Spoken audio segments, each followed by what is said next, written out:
Hello दोस्तों, कैसे हैं आप लोग। बहुत बढ़िया। तो चलिए आज हम लोग पढ़ने वाले हैं क्लास 12 की फिजिक्स और उसमें हम लोग टॉपिक पढ़ेंगे विद्युत फ्लक्स। बहुत आसान, बहुत इजी, बहुत प्यारा सा, बहुत क्यूट सा।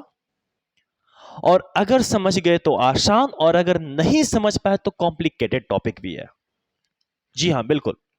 अगर आप नहीं समझ पाए विद्युत फ्लक्स को बहुत अच्छे तरीके से तो आपके लिए कॉम्प्लिकेटेड भी हो सकता है, और अगर समझ गए तो इजी से भी आसान। तो प्लीज अपने आसपास के सारे डिस्टरबेंस को बंद कर दें।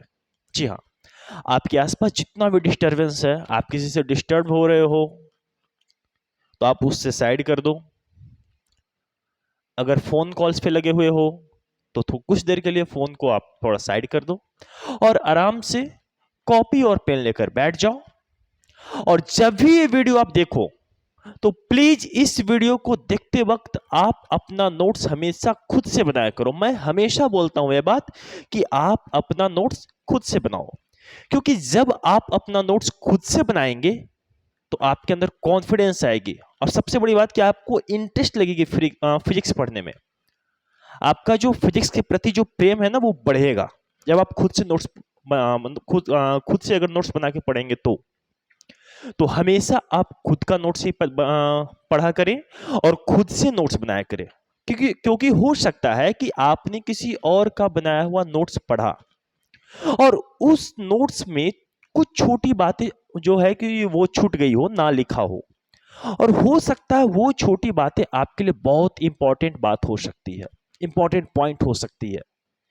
तो इसलिए आप हमेशा खुद का नोट्स बनाओ और खुद से ही लिखो, और खुद से नोट्स बनाया हुआ और खुद से बनाया हुआ नोट्स को ही पढ़ो।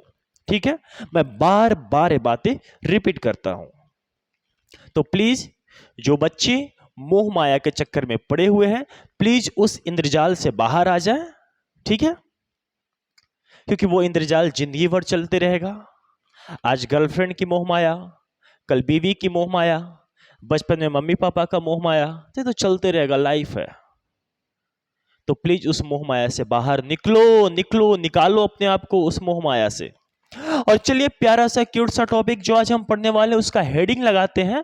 आज जो हम लोग पढ़ने वाले हैं जो टॉपिक, उसका नाम है भैया विद्युत विद्युत फ्लक्स। विद्युत फ्लक्स, ठीक है। इंग्लिश में बोलते हैं इलेक्ट्रिक फ्लक्स, और इसे हम दर्शाते हैं फाई से। ये लीजिए, इसको इस तरह से हम दर्शाते हैं, डिनोट करते हैं। इसको क्या बोलेंगे? इसको हम बोलेंगे फाई, इसको पढ़ेंगे फाई। तो आज हम इसी फाई के बारे में जानने वाले हैं कि विद्युत फ्लक्स होता क्या है और कैसे हम विद्युत फ्लक्स की गणना करेंगे, कैसे हम विद्युत फ्लक्स कैलकुलेट करते हैं। ठीक है, तो चलिए शुरू किया जाए। Are you ready? आप तैयार हैं? शुरू किया जाए। चलिए बिल्कुल शुरू किया जाए। बच्चों, विद्युत फ्लक्स में पढ़ने से पहले थोड़ी सी हम बढ़ेंगे इलेक्ट्रिक फील्ड की तरफ, यानी कि विद्युत क्षेत्र की तरफ। और विद्युत क्षेत्र में हमने बहुत सारी बातें की थी कि विद्युत क्षेत्र को विद्युत क्षेत्र की रेखाएं द्वारा दर्शाई जाती है। एक समान विद्युत क्षेत्र की रेखाएं होती है, असमान विद्युत क्षेत्र की रेखाएं होती है। हम थोड़ी सी उस तरफ चलेंगे। इसके लिए हमें दो मार्कर की जरूरत पड़ेगी, तो मेरे पास तो ब्लैक ऑलरेडी है, मैंने एक रेड मार्कर उठा लिया। चलो ठीक है बच्चों, आप ऐसा समझो, ये तो पता है एक चीज और, ये तो पता है कि अगर कोई धन आवेश होता है तो धन आवेश के लिए जो विद्युत क्षेत्र की रेखा जो बनती है वो कैसे बनती है? तो इस धन आवेश से दूर जाती हुई दिखेगी, धन आवेश से दूर जाती हुई प्रतीत होगी। ठीक है, आवेश से दूर जाती हुई। और ऋण आवेश के लिए जो विद्युत क्षेत्र की रेखा जो बनती है वो कैसे बनती है? तो ऋण आवेश के लिए जो विद्युत क्षेत्र की रेखा जो बनती है वो आवेश की ओर ही जाती हुई दिखती है, यानी कि ऋण आवेश की ओर जाती हुई दिखती है। ये दो चीज याद है ना आपको? दो पॉइंट, सॉरी, ये दो पॉइंट जो आपको जिंदगी भर याद रखना है, आपके जन्म से लेके मृत्यु तक। ऐसे करना तो नहीं चाहिए मृत्यु तक, बट जन्म से लेके मृत्यु तक आपको याद रखना है। देखो, मृत्यु एक सच्चाई है, आज न कल होना है। यही तो एक दुनिया का सबसे बड़ा सच्चाई है कि आज न कल प्रत्येक इंसान को ऊपर में जाना है, राम नाम सत्य होना है, यानी कि एनर्जी के फॉर्म में डिस्ट्रॉय हो जाना है। खैर, तो धन आवेश के लिए जो विद्युत क्षेत्र की रेखा जो हम बनाते हैं वो आवेश से दूर जाती हुई प्रतीत होती है। और ऋण आवेश के लिए जो विद्युत क्षेत्र की रेखा बनाते हैं वो कैसा होता है, आवेश की ओर आती हुई प्रतीत होती है। ये 2 पॉइंट आप अपने लाइफ में हमेशा याद रखना। क्लियर? इजी टोके। थोड़ा देखो वीडियो क्वालिटी में चेक कर लूं कैसा आ रहा है वीडियो। बिल्कुल बिल्कुल चेक कर लूंगा भाई। चलिए बहुत झकास आ रहा है, एकदम चौचक आ रहा है। ठीक है, तो ये 2 बातें याद रखना है कि धन आवेश के लिए जो विद्युत क्षेत्र की रेखा जो होती है वो आवेश से दूर जाती हुई और ऋण आवेश के लिए आवेश की ओर आती हुई। ठीक है, अब हम एक काम करते हैं, क्या काम करें। मान लिया जाए कि हमने 2 प्लेट लिया या 2 रॉड लिया। थोड़ा समझना इस बात को। ये लीजिए, एक ऐसा है, ठीक है, एक प्लेट इस तरह से मैंने ले लिया, या फिर 2 रॉड ले लिया। 2 रॉड ही समझो, छोड़ो प्लेट नहीं, इसको रॉड बना लो, ज्यादा अच्छा है, ज्यादा अच्छे से समझ में आएगा। ठीक है, ऐसा। ठीक है, और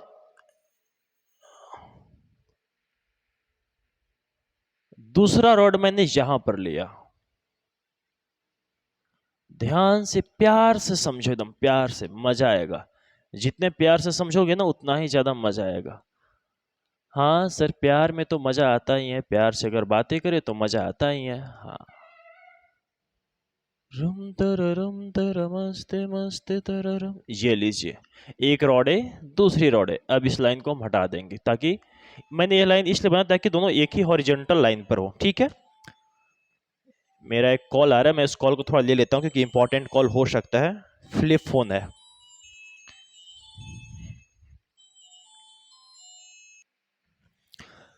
जी हाँ, आई एम वेरी सॉरी, एक इंपॉर्टेंट कॉल था इसलिए मुझे उस कॉल को पिक करना पड़ा। तो मेरे पास क्या है कि एक रॉड है, रॉड ए और रॉड बी। ये है मेरे पास रॉड ए और ये है मेरे पास रॉड बी। ये रॉड जो है, रॉड ए, वो पूरी तरह से धन आवेशित है, और धन आवेशित होने के साथ साथ इस पर धन आवेश जो है बिल्कुल पूर्ण रूप से क्या है, लीनियरली डिस्ट्रीब्यूटेड है। यानी कि प्रत्येक इकाई, यानी कि ऐसा आप समझे कि धन आवेश इसके पास पूर्ण रूप से एक समान रूप से क्या है, विस्तृत है। तो मैं इसके ऊपर आराम से क्या बना देता हूं, धन आवेश बना देता हूं। 2 4 5 6 7 8 9 10 11 12 13। अब इस तरफ ऋण आवेश बना देंगे। 1 2 3 4 5 6 7 8 9 10 11 12। ओ माय गॉड, ये तो दिक्कत हो जाएगी, ये तो दिक्कत हो जाएगी। 1 2 3 4 5 6 7 8 9 10 11 12 13। ये जो है पूरी तरह से क्या है, धन आवेशित है, और ये जो है पूरी तरह से क्या है, ऋण आवेशित है। अब एक बात बताओ बच्चों कि इन दोनों रॉड के वजह से, इन दोनों छड़ के वजह से जो विद्युत क्षेत्र की रेखाएं बनेंगी वो कैसे बनेंगी, तो ऐसे बनेंगी कि धन आवेश से निकल निकल के ऋण आवेश में जाता हुआ प्रतीत होना चाहिए। यानी कि यहां पर जो विद्युत क्षेत्र की रेखा बनेगी वो कुछ ऐसे बनेगी, यहां से ऐसे निकल के यहां ऐसे जाता हुआ दिखना चाहिए। ठीक है, इस तरह से समझो, बात को समझो, एकदम गहराई से समझो, एकदम गहराई में जाओ। जब तक गहराई में जाओगे नहीं तब तक समझ में आएगा नहीं। ठीक है, ये बन गई विद्युत क्षेत्र की रेखा। लो पूरी तरह से इसको ज्वाइन करके बना लो। ठीक है, ये लीजिए। ठीक है, एक काम कर, इसको एक साथ इसको ज्वाइन कर दीजिए। लीजिए, इसको ज्वाइन कर लो, थोड़ा ज्यादा और अच्छा दिखेगा। ये लीजिए,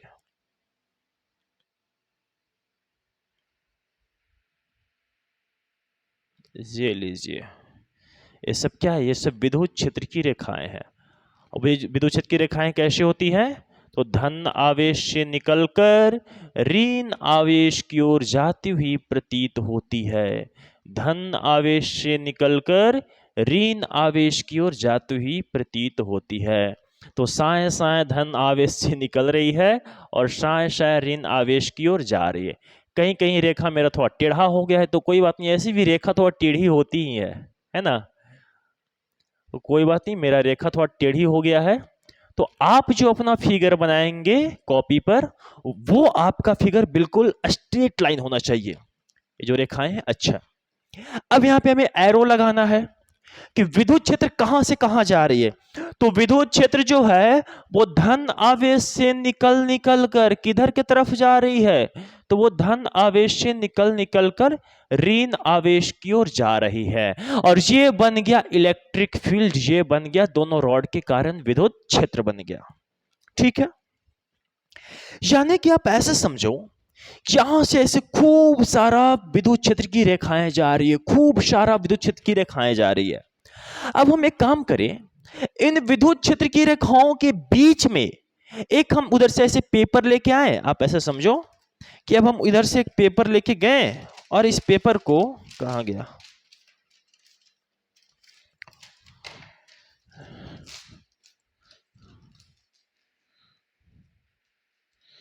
हाँ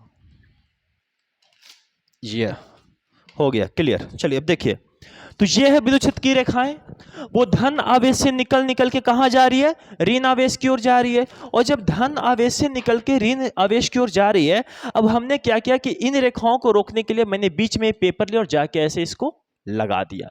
तो पेपर को लगाने के लिए हम कैसे दिखाएंगे, तो पेपर को लगाने के लिए हम कुछ इस तरह से दिखाएंगे, ऐसे ऐसे ऐसे ऐसे और ऐसे मैंने एक पेपर लगा दिया। अब ध्यान से देखो, तो हो क्या रहा है कि इसमें जो कुछ ये हो गया ए बी सी और डी, जिस तरह का मैंने एक आयताकार समझ लो या वर्गाकार समझ लो, मैंने एक पेपर लगा दिया, एक सीट लगा दिया। अब ध्यान से देखो यहां पर, तो ये जो है ये क्या है, ये इस सीट की क्या है, इस सीट का क्या है, क्षेत्रफल है। अगर इस सीट का क्षेत्रफल कहें तो यही होगा ना, ये वाला क्या हो जाएगा, क्षेत्रफल हो जाएगा।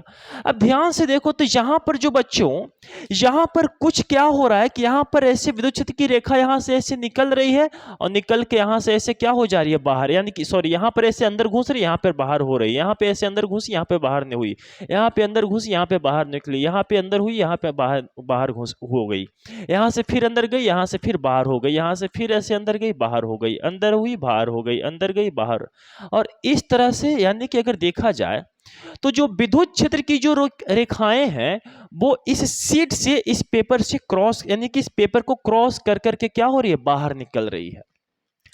अब यहां से जितने विद्युत क्षेत्र की रेखा इस पेपर को क्रॉस करके, मैं इसको डॉट डॉट से दिखा देता हूं, अब जितने विद्युत क्षेत्र की रेखा इस पेपर को क्रॉस करके निकल रही है ना, ये लीजिए, अब तो समझ में आ रहा होगा सही से, अब तो बढ़िया से समझ में आ रहा होगा कि अंदर जा रही है और बाहर निकल रही है, ये लीजिए, ठीक है।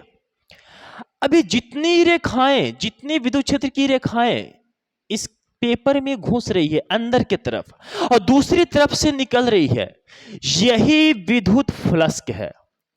कि इस सतह से जितने विद्युत क्षेत्र की रेखाएं पार कर रही है, वो सारे की सारे विद्युत क्षेत्र की रेखाएं क्या बताएंगी, तो इस सतह के लिए विद्युत फ्लक्स को दर्शा रही है।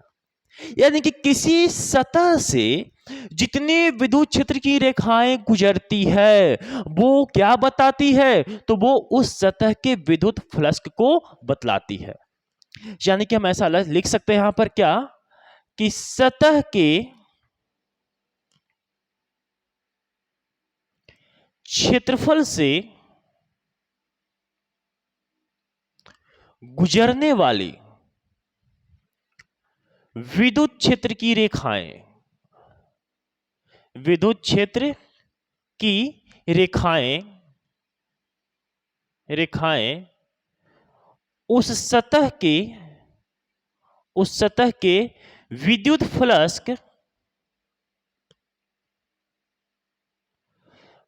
फ्लक्स को दर्शाती है। ठीक है, दर्शाती है। समझ में आया। यानी कि इस सतह से कितनी विद्युत क्षेत्र की रेखाएं पार हो रही है। देखो काउंट करके देखो तो 1 2 3 4 5 6 7 8। अब इस सतह से 8 विद्युत क्षेत्र की रेखाएं पार हो रही हैं। अब 8 विद्युत क्षेत्र की रेखाएं जो पार हो रही है इस सतह के क्षेत्रफल से, यानी कि ये आठों के आठों विद्युत क्षेत्र की रेखाएं जो वो क्या बतला रही हैं, तो इस सतह के लिए विद्युत फ्लक्स को बतला रही हैं। तो विद्युत फ्लक्स यही होता है क्या, कि किसी सतह के क्षेत्रफल से जितनी विद्युत क्षेत्र की रेखा गुजरेगी वो क्या कहलाएगी, विद्युत फ्लक्स। समझ में आया। अब ध्यान से यहां पर देखो तो हमें विद्युत फ्लक्स के लिए क्या क्या चाहिए। तो सबसे पहले हमें सतह के बारे में जानकारी होना चाहिए कि सतह कैसी है, क्या खुली सतह है, क्या बंद सतह है, कैसी है। दूसरा कि सतह का क्षेत्रफल के बारे में जानकारी होना चाहिए कि सतह का क्षेत्रफल क्या है। और साथ साथ हमें विद्युत क्षेत्र के बारे में भी जानकारी होना चाहिए। अगर इन तीन राशियों के बारे में आपको जानकारी है तो आप विद्युत फ्लक्स का एकदम बिल्कुल मास्टर बन जाएंगे, एकदम मास्टर। कहीं कोई दिक्कत, कहीं कोई परेशानी, कहीं कोई प्रॉब्लम नहीं। तो सबसे पहले हम बात करते हैं क्षेत्रफल की। अगर हम बात करें बच्चों, सबसे पहले किसकी बात करेंगे हम, क्षेत्रफल की। बस ये हमें सिर्फ इंट्रोड्यूस करवाना था विद्युत की विद्युत फ्लक्स को, सब सिर्फ और सिर्फ हमें इंट्रोड्यूस करवाना था कि विद्युत फ्लक्स क्या कहेंगे। तो किसी सतह से जितनी विद्युत क्षेत्र की, जैसे मान लो कि मैंने इस पेपर को ऐसे रखा, हाँ अब देखिए, मान लिए कि हमने इस पेपर को ऐसे रखा, ध्यान से समझना, हमने इस पेपर को ऐसे रखा और मान लो कि ये मार्कर जो है, ये मार्कर, ये सारे के सारे मार्कर विद्युत क्षेत्र की रेखाएं को दर्शा रही है। ठीक है, मान लिया जाए कि क्या है, सारे मार्कर विद्युत क्षेत्र की रेखाएं को दर्शा रही है। अब ये यहां से ऐसे मार्कर जाएगी, क्रॉस कर जाएगी इस सतह को, यानी कि इसके क्षेत्रफल को क्या करेगी, क्रॉस कर जाएगी। अब जैसे ही क्रॉस करेगी, जितनी मार्कर वो गुजरेगी उतना क्या होगा, उतना विद्युत क्षेत्र की रेखा गुजरेगा। और जितना मार्कर यहां से गुजरेगा उतना ही इसकी सतह से विद्युत क्षेत्र की रेखा गुजरेगी। और क्या कह देंगे हम कि वो जो रेखाएं हैं वो क्या बतलाए, तो इस सतह से गुजरने वाले विद्युत फ्लक्स को बतला रही है। बात समझ में आया। और इसी चीज को मैंने यहां पर ड्रा करके बतलाया है और मैंने साथ साथ लिख कर भी बतलाया है। ठीक है, तो ये तो नॉर्मल सी बातें हो गई। हमें बात करना है क्षेत्रफल, क्योंकि विद्युत फ्लक्स को पढ़ने से पहले हम बात करेंगे क्षेत्रफल के बारे में। सबसे पहले बच्चों, अगर बचपन में आपसे कहा जाता कि भैया क्षेत्रफल बताओ, क्षेत्रफल क्या होगा, वर्ग का क्षेत्रफल, तो सिंपली आप क्या कहते थे, ए स्क्वायर। आयत का क्षेत्रफल लंबाई गुने चौड़ाई, वृत्त का क्षेत्रफल पाई आर स्क्वायर। आप बिल्कुल आसानी से बेधक्कड़ एकदम, मतलब कि एकदम बेधड़क जवाब दे देते थे, है ना, एकदम बेधड़क जवाब दे देते थे क्या, कि पाई आर स्क्वायर, लंबाई गुने चौड़ाई, भुजा गुने भुजा या भुजा स्क्वायर। तो आराम से, मतलब कि ये सारी बातें आपको पहले से इसके बारे में जानकारी है। लेकिन क्षेत्रफल के बारे में मैं आज एक आपको बहुत ही गूढ़ रहस्य बता रहा हूं, क्या सो सुनिए। सबसे पहली बात कि अगर आपसे पूछा जाए कि क्षेत्रफल कौन सी राशि है, सदिश राशि या अदिश राशि, तो क्षेत्रफल जो है बच्चों, याद रखिएगा कि क्षेत्रफल सदिश राशि है। कौन सी राशि है, सदिश राशि है। और जब क्षेत्रफल सदिश राशि है, और सदिश राशि की गुण क्या होती है, तो सदिश राशि की गुण होती है, सदिश राशि किसको कहते हैं, तो सदिश राशि कहते हैं कि वैसी भौतिक राशि जिसके पास में दिशा एवं परिमाण दोनों हो, यानी कि वैसी भौतिक राशि जो दिशा और परिमाण दोनों पर निर्भर करती है, उसे हम सदिश राशि कहते हैं। तो मतलब कि अगर क्षेत्रफल सदिश राशि है तो इस क्षेत्रफल के पास में क्या क्या होना चाहिए, तो इस क्षेत्रफल के पास में क्या होना चाहिए, तो इस क्षेत्रफल के पास में एक तो दिशा होना चाहिए और दूसरा क्या होना चाहिए, तो दूसरा हमारा परिमाण होना चाहिए। और इस परिमाण के बारे में हमें जानकारी होती है पहले से कि वर्ग के लिए अगर परिमाण लिखते हैं तो क्या लिखते हैं, ए स्क्वायर। यही अगर हम आयत के लिए लिखते हैं तो क्या लिखते हैं, तो आयत के लिए लिखते हैं लेंथ गुने ब्रेथ। और वृत्त के लिए क्या लिखते हैं, तो वृत्त के लिए हम लिखते हैं पाई आर स्क्वायर। तो परिमाण के बारे में तो जानकारी हमें पहले से होती है, बट इसकी इस क्षेत्रफल की दिशा कैसे निर्धारित करेंगे, तो आइए हम इसी के ऊपर आज हम चर्चा करने वाले हैं। तो सबसे पहले हम यहां पर एक पॉइंट लिखवा दे क्या, कि क्षेत्रफल की दिशा जो होती है, याद रखिएगा क्या, कि क्षेत्रफल की दिशा दिशा हमेशा हमेशा सतह के सतह के लंबवत, सतह के लंबवत होती है। कैसे होती है? सतह के लंबवत। इसका मतलब समझ में आया? नहीं आया? चलो कोई बात नहीं, अब हम समझाते हैं। आपने कोऑर्डिनेट पढ़ा होगा, इस तरफ होता है वाई एक्सिस, इस तरफ होता है एक्स एक्सिस, और इस तरफ होता है जेड, यानी कि एक्स अक्ष, वाई अक्ष, जेड अक्ष। अब हम इस एक्स, वाई और जेड पर एक हम वर्ग का निर्माण करें, वो वर्ग कैसा होगा? कुछ ऐसा होगा।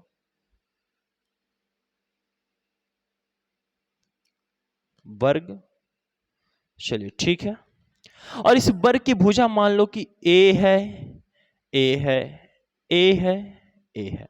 इस वर्ग का नाम भी हम देते हैं ए, बी, सी और डी। कोई दिक्कत?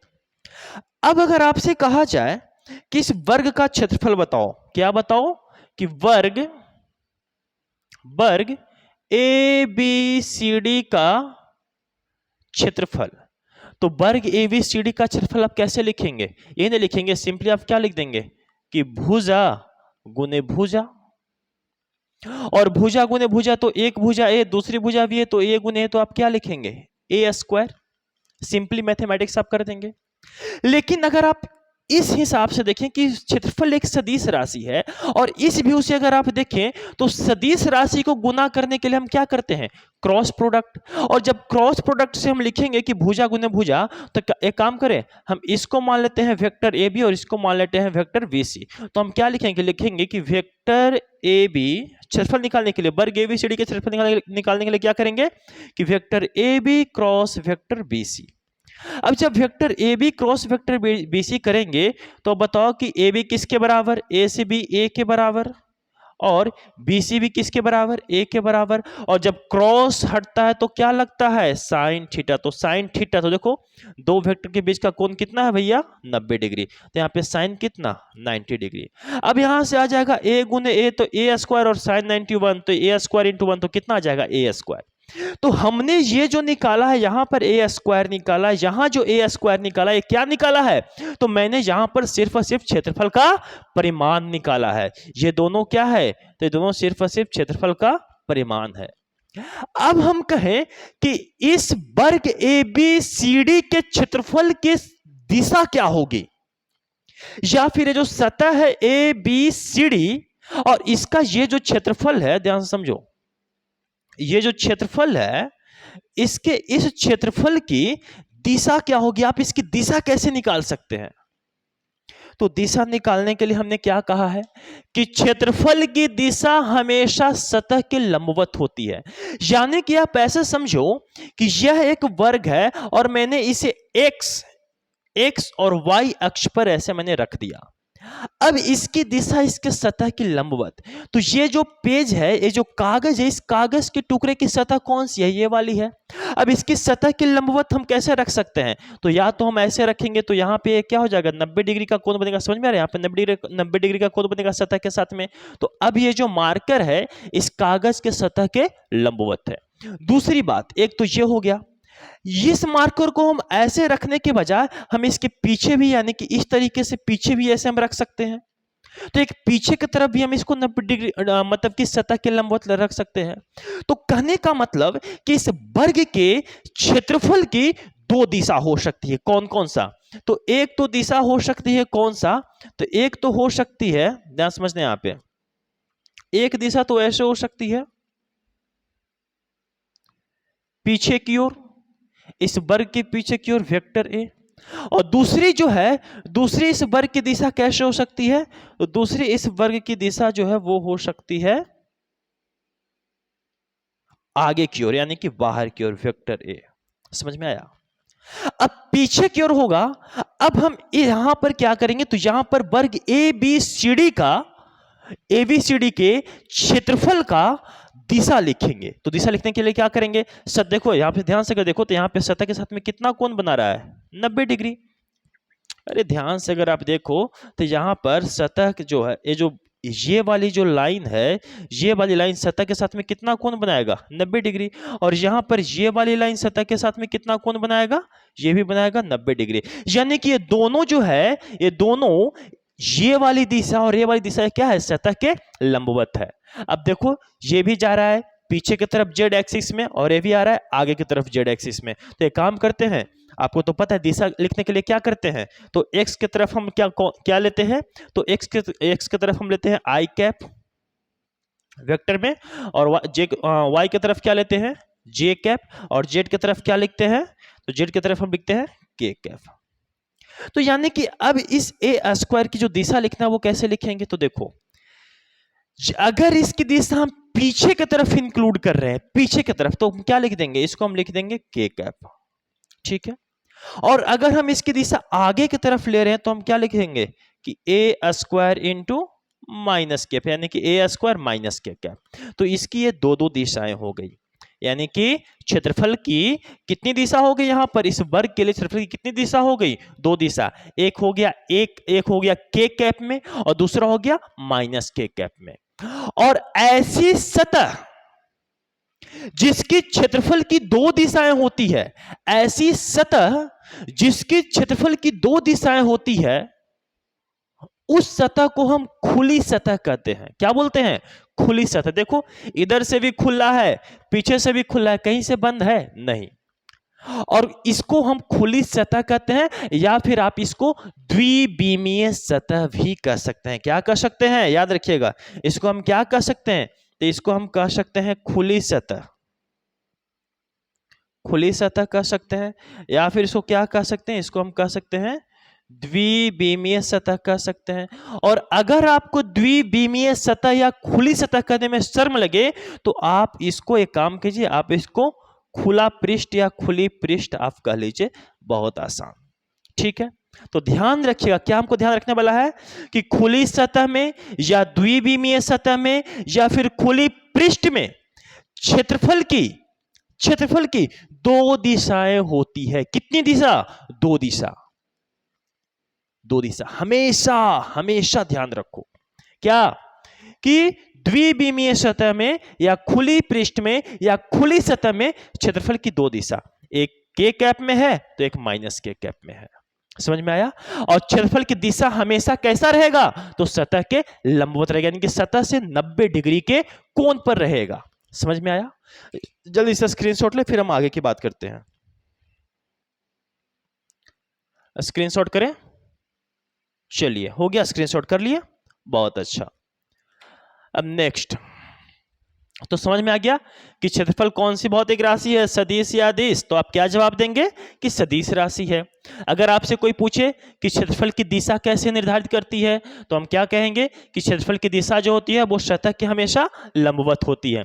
अगर आपसे पूछे कि द्विविमीय सतह वाले वस्तु की क्षेत्रफल की दिशा कैसी होती है, तो हम क्या कहेंगे कि उसकी दो दिशा होती है, या तो के कैप में हो सकता है या माइनस के कैप में हो सकता है, या तो जे कैप में हो सकता है या माइनस जे कैप में हो सकता है, या तो आई कैप में हो सकता है या माइनस आई कैप में हो सकता है। समझ में आया। जितना भी इस ब्रह्मांड में द्विविमीय वस्तु है, यानी कि 2 डायमेंशनल ऑब्जेक्ट, उन सबकी क्षेत्रफल की दिशा दो होती है, ठीक है। चलिए बहुत अच्छा। एक यहां पे एक और फिगर हम लेते हैं, बहुत आसान है, आपको समझ में भी आएगा, मजा भी आएगा, ठीक है। इसको मैं अभी लिखा हुआ ही छोड़ देता हूं, क्योंकि अभी इसके ऊपर हमें वर्क करना है, कुछ काम करना है। मान ले बच्चों, फिर से हम एक वही एक्स वाई जेड हम बनाएंगे। y हो गया, ये हो गया x अक्ष, ये हो गया y अक्ष, और इस तरफ हो गया हमारा z अक्ष, ठीक है। इस बार मैंने क्या करा, इस बार मैंने यहां पर एक वृत्त का निर्माण करा है, वृत्ताकार सतह का इस बार हम निर्माण करने वाले हैं यहां पर। हाँ ठीक है, ये एक वृत्ताकार सतह है। इस वृत्त की त्रिज्या है कैपिटल आर। कितना है इस वृत्त की त्रिज्या, कैपिटल आर। अब आपको क्या करना है, ये लीजिए, मैं इसको यहां से ऐसे थोड़ा सा दिखा देता हूं ताकि देखने में आपको अच्छा लगे। ये लीजिए, अब इस वृत्त का त्रिज्या है कैपिटल आर। अब इस वृत्त का क्षेत्रफल निकाल के बताओ, और साथ साथ बताओ कि इस क्षेत्रफल की दिशा कौन कौन सी हो सकती है, किस किस तरफ हो सकती है, जल्दी से बताओ तो। अभी मैंने बताया ना कि क्षेत्रफल कैसे निकालते हैं और साथ साथ क्षेत्रफल की दिशा को कैसे निर्धारित करते हैं। अब जल्दी से आप इसको ट्राई करके देखिए, जल्दी से ट्राई करो यार, वीडियो को पॉज करो, ट्राई करो, दिमाग खराब करके रखा है। बनावटी गुस्सा करना पड़ता है भाई, कभी कभी ना बनावटी गुस्सा करना पड़ता है, क्योंकि ये सेहत के लिए लाभदायक है। वो दंगल मूवी है ना, बापू सेहत के लिए तू तो हानिकारक है ना। चलो हो गया, ट्राई कर लिए, मैं ट्राई करता हूं। देखो सबसे पहली बात हम यहां पे क्या करेंगे, सिंपली अगर आपसे कोई पूछे कि भैया इस वृत्त का क्षेत्रफल क्या होगा, तो आप क्या लिखोगे कि वृत्त का क्षेत्रफल, आप लिखोगे यहां पर कुछ इस तरीके से। कैसे, वो देखो वायर नीचे की तरफ क्यों आ जाता है। हाँ, अब यहां पे हम क्या लिखेंगे, तो लिखेंगे कि वृत्त का क्षेत्रफल बराबर क्या होता है, तो होता है पाई आर स्क्वायर। तो पाई को पाई ही छोड़ देंगे और आर को कैपिटल आर, तो यहां पे मिल गया पाई आर स्क्वायर। चलो ठीक है, अब ध्यान से देखो, तो इस वृत्त का हमें जो पाई आर स्क्वायर जो निकाले हैं क्या है, तो ये पाई आर स्क्वायर जो वृत्त का परिमाण है, सॉरी हाँ नहीं सही है, परिमाण क्या है, परिमाण है। लेकिन हमें इस वृत्त के क्षेत्रफल की दिशा को भी लिखना है, और क्षेत्रफल की दिशा को लिखने के लिए हम क्या करेंगे, सबसे पहले देखें कि हम वृत्त को रखे कैसे हैं। तो पिछला बार जो हमें वर्ग बनाया था वो एक्स और वाई एक्सिस पे रखा हुआ था। इस बार जो वृत्त जो है वो एक्स और जेड एक्सिस पे, यानी कि वृत्त को हम ऐसे रखें कुछ इस तरह से। अगर हम इसको ऐसे वृत्त समझ लें, गोले से इसको हम अगर वृत्त समझते, तो इसको हमने इस बार ऐसे रखा है। देखो एक्स की तरफ जा रहा है और साथ साथ इधर जेड की तरफ आ रहा है। क्या वाई में जा रहा है, नहीं जा रहा, वाई की तरफ नहीं जा रहा, सिर्फ ऐसे एक्स की तरफ गया और जेड की तरफ आया। तो यानी कि जो वृत्त जो है वो कैसे रखा हुआ है, एक्स और जेड एक्सिस में। अब बताओ कि अगर हम इस तरह से वृत्त को रखें तो इसकी सतह क्या हो सकती है, एक तो ऊपर की तरफ हो सकती है सतह के लंबवत, और दूसरा नीचे की तरफ हो सकती है सतह के लंबवत। यानी कि अगर हम यहां पे ध्यान से देखिए, ये मान लीजिए कि ये है वृत्त की सतह, ध्यान से समझो इस बात को, एकदम प्यार से समझो, गौर से समझो, मजे से समझो। ये मान लीजिए कि वृत्त की सतह है, तो इसके सतह की लंबवत को हम कैसे दर्शाएंगे, तो यानी कि इसके सतह की लंबवत को हम ऐसे दर्शाएंगे, ये लीजिए डॉट डॉट डॉट से आ गया और आप इसको सीधा ऊपर लेके चले। एक तो ये हो सकता है वेक्टर है, देखो सतह के क्या है, लंबवत 90 डिग्री, और दूसरा क्या हो सकता है, और दूसरा नीचे की तरफ हो सकता है, ये लीजिए नीचे की तरफ, एक ये हो गया वेक्टर है, ये भी सतह से कितना 90 डिग्री, यहां भी कोण कितना बन रहा है 90 डिग्री, और यहां भी कोण कितना बन रहा है 90 डिग्री। अब ध्यान से देखो, ऊपर की तरफ एक वेक्टर और दूसरी वेक्टर नीचे की तरफ, और ऊपर की तरफ वाई अक्ष, नीचे की तरफ क्या हो जाएगा, नीचे की तरफ इसको हम अगर बना ले, इस वाई को नीचे तरफ, तो क्या हम लिखेंगे माइनस वाई, और y के लिए हम क्या लिखते हैं, तो y के लिए हम लिखते हैं जे कैप, और नीचे वाले माइनस वाई के लिए हम क्या लिखते हैं माइनस जे कैप। यानी कि इस वृत्त की क्षेत्रफल की दो दिशा हो सकती है, कौन कौन सा हो सकती है भैया, तो एक हो सकता है pi r square in j cap direction, और दूसरा हो सकता है कि pi r square in minus j cap direction. ठीक है, तो समझ में आया। और ये सतह कैसी है, खुली हुई सतह है, बंद नहीं है, खुली सतह है। और आप या तो आप ऐसा समझो कि जब खुली सतह रहेगी तो उसके क्षेत्रफल की दो दिशा हो सकती है, या फिर जब दो दिशा होगी तो वो सतह कैसी होगी, खुली होगी। और सतह के लंबवत हमेशा रहेगा कौन, तो क्षेत्रफल की दिशा। समझ में आ गया। तो ये सतह कैसी है, तो ये सतह जो है वो कैसी है, खुली सतह है, बंद नहीं है, इसको हम बोलेंगे खुली हुई सतह या फिर खुली पृष्ठ। समझ में आया। जल्दी से स्क्रीनशॉट करें, फिर हम आगे की बात करते हैं। भाई स्क्रीनशॉट करो। रम तर मस्ते मस्ते तररम तररम, तो हो गया, अरे हुआ जी, चलो अच्छी बात है, हो गया। तो रम तररम दम ओ हम दम बिन तेरे क्या जीना, ओ तेरे बिना बेसुवादी रतियां सजना। गाना कैसा लगा आप लोगों को, जरा कमेंट समेंट मारा करो यार, बताया करो, ठीक है, थोड़ा कमेंट समेंट किया करो। नहीं सर, हम तो कोई और ही गाना पे कमेंट करते हैं। हरी हरी ओढ़नी छूटल कौना बगिया ये गोरी, बहुत चला हुआ गाना है पवन सिंह का ना। और लिखता भी है क्या, भोजपुरी सिंगर स्टार पवन सिंह। खैर, सुनते हैं, हम भी सुनते हैं। पवन सिंह का बहुत ज्यादा फेमस गाना कौन सा है, लॉलीपॉप लागे लॉलीपॉप। खैर, तो ये तो जो हम अभी तक बात करते हुए द्विविमीय सतह की बात कर रहे थे। एक होता है तीन विमीय सतह।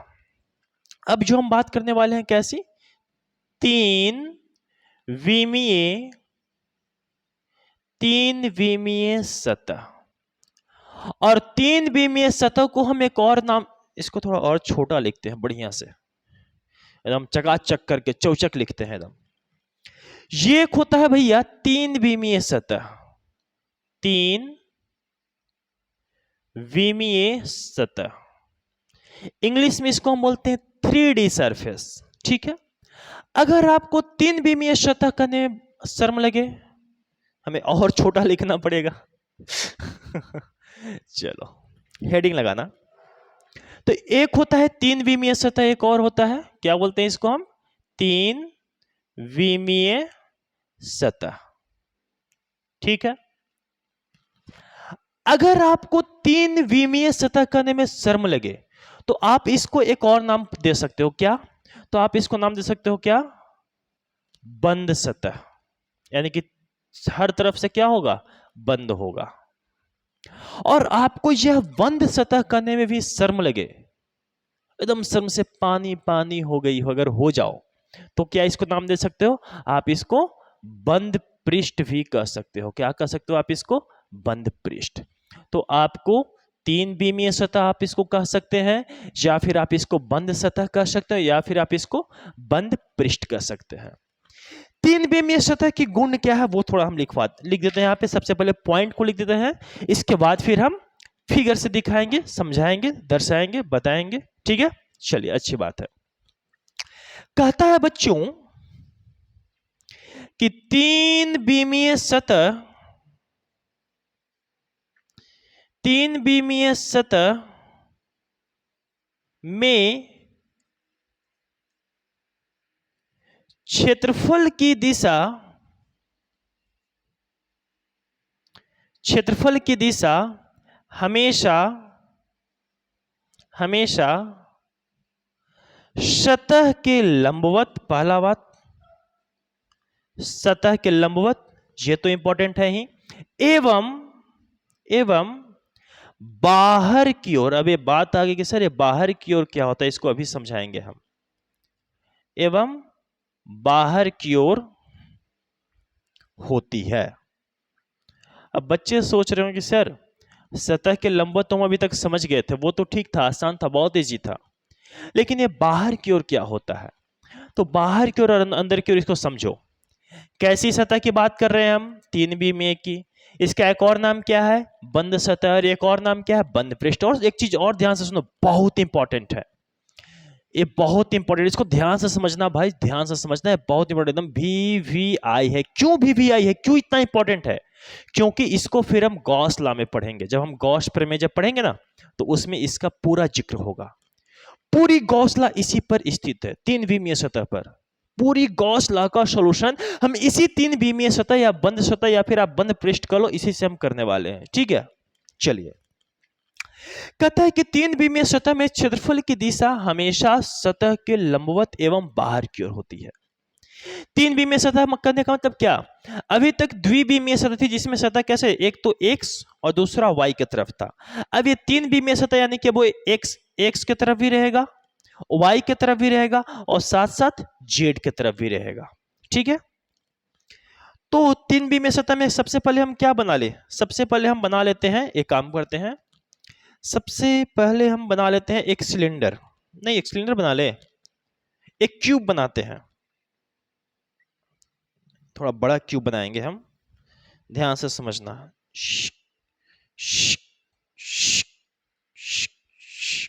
चलो ये क्यूब हो गया, एक स्क्वायर हो गया, दूसरा स्क्वायर बनाएंगे, एक 2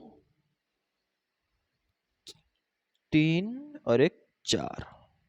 चलिए ठीक है, इसको ज्वाइन करो। टिचकिया टिचकिया टिचकिया टिचकिया। ये हो गया फिगर 01। ठीक है, अब फिगर 02 बनाते हैं। 02 फिगर कैसे बनाए? इसमें सिलेंडर बनाते हैं। ये बहुत अच्छा, और ये बहुत अच्छा। ठीक है, इसकी त्रिज्या है मान लो स्मॉल r। ठीक है, अब ध्यान से इस दोनों फिगर को देखो। ये है फिगर 2, ये है फिगर 2, ये है फिगर 1। अब दोनों फिगर को आप थोड़ा ध्यान से देखो तो इन दोनों फिगर में आप क्या दिख रहा है? बताओ कि ये जो घन है, इस घन में कुल कितनी सतह है? बताओ तो। देखो इस घन में कितनी सतह है कुल, काउंट करो। एक तो ये सतह हो गई, ध्यान से समझो, एक सतह ये हो गई, इसको हम नाम दे दिए एक, पहला। ठीक है, दूसरा सतह हम इस कलर से कलर करेंगे। ठीक है, ये हो गई दूसरी सतह, एकदम रंग बिरंगा पढ़ो, मजा आएगा। ठीक है, ये हो गई इस घन की दूसरी सतह, तो इसको हम नाम दे देंगे 2। अच्छा, ये हो जाएगी इसकी तीसरी सतह, ऐसे कर लेते हैं। ये हो जाएगी नीचे वाली, इसकी क्या हो जाएगी? तीसरी सतह, इसको हम नाम दे देंगे 3। और चौथे के कौन कलर लाए यार? सब कलर तो हम यूज कर चुके। काला वाला बचा हुआ है, काला है दिल वाला है। जामुन बेचते हुए कभी किसी को देखे हो? जामुन बेचने वाला कैसे करता है? ये ले लीजिए मीठा मीठा जामुन, काला है दिल वाला है। ठीक उसी तरह से कर। तो ये देखो, ये हो गई चौथी सतह। ठीक है, और एक तो अंदर के पीछे के साइड से होगा ना, तो वो कहला जाएगा 5वीं, और एक होगा आगे साइड से, तो वो कहला जाएगा 6ठी। तो इस घन में कुल कितनी सतह होती है? 6 होती है। कोई दिक्कत? कुल कितनी सतह घन में? 6।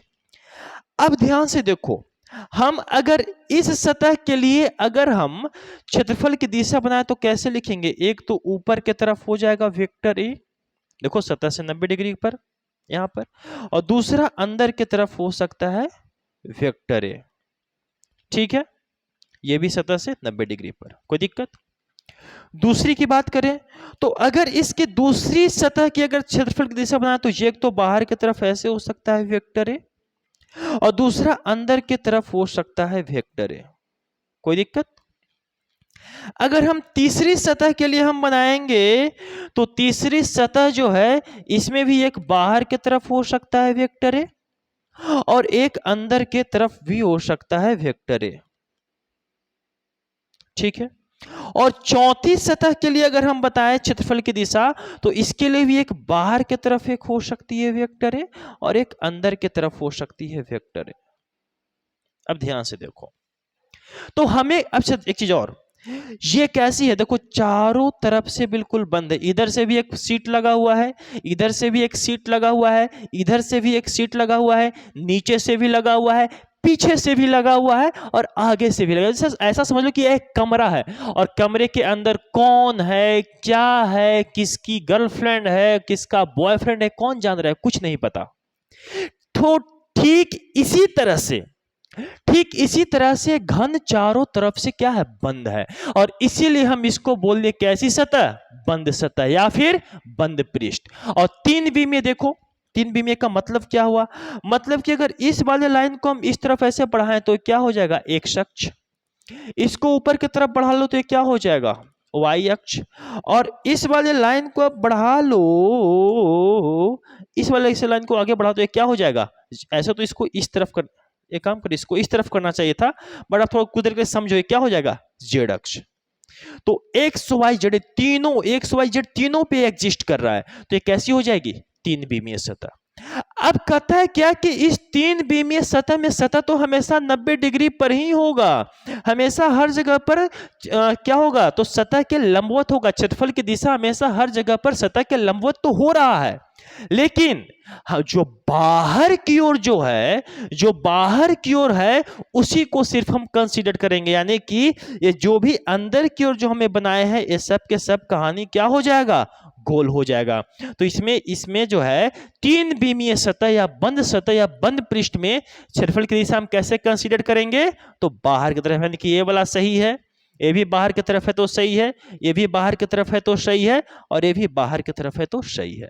तो यही पॉइंट मैंने लिखा था कि 3 विमीय सतह में क्षेत्रफल की दिशा हमेशा सतह के लंबवत और बाहर की ओर होती है। ठीक है सॉरी।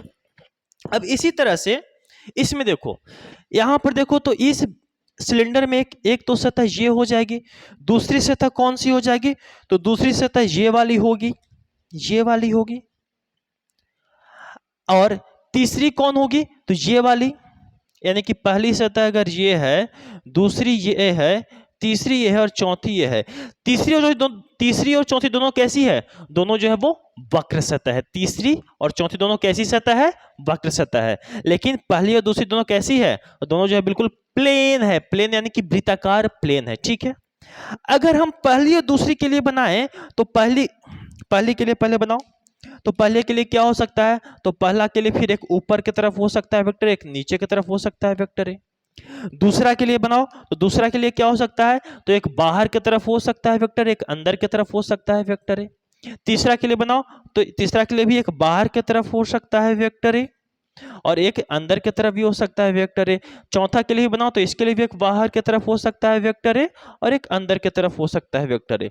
तो हमें कौन सा लेना है, तो जो बाहर की ओर है, कौन सा, जो बाहर की ओर, यानी कि ये गलत है, ये गलत है, ये गलत है, ये गलत है, कौन सा, ये बाहर की तरफ है सही है, ये भी बाहर की तरफ है सही है, ये भी बाहर की तरफ है सही है, ये भी बाहर की तरफ है सही है। तो याद रखना कि 3 विमीय सतह में क्षेत्रफल की दिशा हमेशा सतह के लंबवत तो होती ही है, लेकिन साथ साथ जो सतह से बाहर की ओर जो निकलती हुई प्रतीत होती है, सिर्फ हम उसी को दिशा कंसीडर करेंगे क्षेत्रफल की। ठीक है, किसमें, 3 विमीय सतह में या बंद सतह में या बंद पृष्ठ में, इसको हम बोलते हैं 3 विमीय। जल्दी से स्क्रीनशॉट करें, फिर हम आगे की बात करते हैं। जल्दी से स्क्रीनशॉट करें, जल्दी से स्क्रीनशॉट करें, फिर हम आगे की बात करते हैं। हो गया, चलिए अच्छी बात है।